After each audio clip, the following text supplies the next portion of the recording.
Assalamualaikum warahmatullahi wabarakatuh. Alhamdulillah, salatu wassalamu ala Rasulillah wa ala alihi wa ashabihi wa mawalah. Ikhwatal iman, saudara-saudaraku yang beriman, yang bertakwa kepada Allah Subhanahu wa taala. Pernahkah Anda tahu bahwasanya iblis laknatullah alaih suatu saat akan menyampaikan khutbah yang sangat menyentuh hati-hati manusia, yang akan menyentuh hati-hati para pengikutnya. Kapan khutbah tersebut akan disampaikan oleh iblis? Pada saat yang sangat mengerikan, pada hari yang sangat menegangkan, pada saat di mana neraka jahanam didatangkan oleh Allah Subhanahu wa taala. Waji'a yauma idzin bi jahannam, yauma idzin yatadzakkarul insanu wa anna lahu dzikra. Tatkala neraka jahanam didatangkan oleh Allah Subhanahu wa taala, dihadirkan dan dilihat oleh para pengikut iblis tatkala itu. Dan tatkala itu mereka pun yatadzakkarul insan, setiap mereka akan ingat seluruh apa yang pernah mereka lakukan. Wa anna lahu dzikra, kata Allah Subhanahu wa taala. Akan tetapi tidak ada faedahnya tatkala itu. Ya, penyesalan mereka. Tatkala mereka ingat dosa-dosa mereka, tidak ada harapan yang akan Allah berikan kepada mereka. Ikhwatal iman, Allah Subhanahu wa taala menyebutkan tentang khutbah iblis tersebut dalam firman-Nya, wa qala asy-syaitanu lamma qudiyal amr innallaha wa'adakum wa'dal haqq. Sungguhnya syaitan, sang iblis, dia berkhutbah tatkala Allah Subhanahu wa taala telah menghisap seluruh hamba, telah diputuskan perkaranya. Tatkala penduduk surga telah dikumpulkan dan penduduk neraka telah dikumpulkan bersama iblis. Apa kata iblis? Al-Hasan Al-Basri rahimahullah mengatakan, "Idza kana yaumul qiyamah, qama iblisu khatiban ala mimbarin minan nar." Jika datang hari kiamat, yaitu tatkala setelah ditegakkan hisab pengadilan oleh Allah Subhanahu wa taala, maka iblis pun berdiri di atas sebuah mimbar yang terbuat dari neraka jahanam, berkhutbah, menyampaikan satu khutbah yang sangat menyentuh hati para pengikutnya tatkala di hadapan mereka neraka jahanam.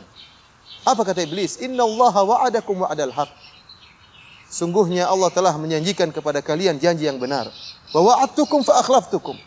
Adapun aku telah menjanjikan kepada kalian, tetapi aku ingkari janjiku. Wa ma kana li 'alaikum min sultanin illa an da'autukum fastajabtum li. Dan aku tidak punya kuasa kepada kalian sama sekali, kecuali aku hanya sekedar menyeru kalian, mengajak kalian, dan kalian memenuhi panggilanku. Fala talumuni walumu anfusakum. Kata iblis, jangan kalian mencelaku, celalah kalian diri kalian sendiri. Ma ana bimusrikhikum wa ma antum bimusrikhi. Aku tidak bisa menyelamatkan kalian dari neraka jahanam, dan kalian pun tidak bisa menyelamatkan aku. Inni kafartu bima asyraktumuni min qabl. Bahkan aku sungguhnya kafir kepada kesyirikan yang kalian lakukan. Innadz zalimina lahum adzabun alim. Dan ketahuilah orang-orang yang zalim, bagi mereka azab yang pedih. Wa udkhilal ladzina amanu wa 'amilus solihati jannatin tajri min tahtihal anhar. Dan orang-orang yang beriman, udkhilal ladzina amanu wa 'amilus solihat jannat. Orang-orang yang beriman dan beramal saleh akan dimasukkan dalam surga-surga Allah Subhanahu wa taala. Ikhwatal iman, saudara-saudaraku seiman, lihatlah bagaimana khutbah iblis. Isi khutbah iblis yang disampaikan kepada pengikutnya, yang tatkala itu mereka pun menangis mendengar khutbah iblis. Hati mereka tersentuh. Tidak pernah mereka mendengar khutbah yang seperti ini. Dan tidak mereka pernah sadar mendengar khutbah selama mereka di dunia. Terlalu banyak nasihat, khutbah yang disampaikan oleh para dai, para ustadz, namun tidak menyentuh mereka, tidak menyentuh hati mereka, tidak membuat mata mereka menangis. Namun tatkala hari kiamat, tatkala mereka mendengar khutbah pimpinan mereka, iblis laknatullah alaih, maka mereka pun sadar. Mereka tahu bahwasanya selama ini mereka telah diperdaya oleh iblis yang telah menjerumuskan mereka dalam neraka jahanam. Iblis dalam khutbahnya berlepas diri dari kesalahannya. Dia mengatakan, saya telah menjanjikan kepada kalian dan saya mengingkari janjiku. Dan dia mengatakan pula, jangan kalian cela diriku, kalian cela diri kalian sendiri. Saya hanya mengajak kalian dan kalian mengikuti. Tidak ada yang bisa saya lakukan bagi kalian. Kalian tidak bisa menolongku, apalagi saya tidak bisa menolong kalian untuk keluar dari neraka jahanam. Iblis berlepas diri dari para pengikutnya. Dan ini merupakan kehinaan dan kesedihan yang amat parah yang dirasakan oleh para pengikut iblis. Bagaimana tidak?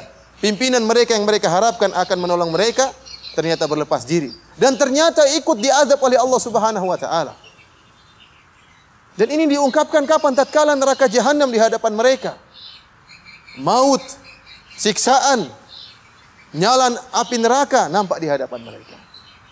Iblis mengatakan, jangan kalian mencelaku, celalah diri kalian sendiri. Bahkan iblis mengatakan, inni kafartu bima asyraktumuni min qabl. Saya sesungguhnya ingkar dengan kesyirikan kalian. Selama ini saya hanya menipu kalian. Kalian kenapa ikut? Saya sekedar mengajak, kenapa kalian ikut? Celah diri kalian sendiri. Yang lebih menyedihkan lagi, setelah iblis tidak mau disalahkan, iblis menyatakan, innal zalimina lahum adzabun alim. Sungguhnya orang-orang yang zalim seperti kalian dan saya, kata iblis, lahum adzabun alim. Bagi mereka azab yang pedih. Bagaimana tidak sedih hati-hati mereka para pengikut iblis. Yang lebih menyedihkan lagi, sebagaimana perkataan sebagian salaf, setelah itu iblis mengatakan bahwasanya orang-orang yang beriman, wa udkhilal ladzina amanu wa amilus solihati jannat. Orang-orang yang beriman dan beramal saleh akan dimasukkan oleh Allah ke dalam surga-surga Allah. Betapa tidak sedih para pengikut iblis tatkala mereka tahu mereka bakalan diazab oleh Allah Subhanahu wa taala, dan mereka tahu bahwasanya ada manusia yang lain, kelompok yang lain yang akan bahagia kekal abadi dalam surga-surga Allah Subhanahu wa taala. Ikhwatal iman, saudara-saudaraku seiman, inilah khutbah iblis yang Allah abadikan dalam Al-Quran. Semoga saya dan anda tidak pernah mendengarkan khutbah ini, karena khutbah ini hanya didengar oleh para penghuni neraka. Khutbah yang membuat mengalir air mata, khutbah yang membuat sadarnya mereka. Akan tapi anna lahu dzikra, penyesalan tersebut, kesadaran tersebut tidak ada manfaatnya. Jangan sampai kita di dunia tidak bisa tersentuh hati kita dengan nasihat-nasihat dan khutbah-khutbah para dai, dan hanya bisa tersentuh hati kita tatkala mendengar khutbah iblis. Wal iyadzu billah. Semoga Allah Subhanahu wa taala menyelamatkan kita seluruhnya dari neraka jahanam, dan menyelamatkan kita seluruhnya dari tipu daya iblis yang senantiasa tidak henti-hentinya berusaha menjerumuskan kita agar bisa menemani dia di neraka jahanam kelak. Wabillahi taufiq wal hidayah. Assalamualaikum warahmatullahi wabarakatuh.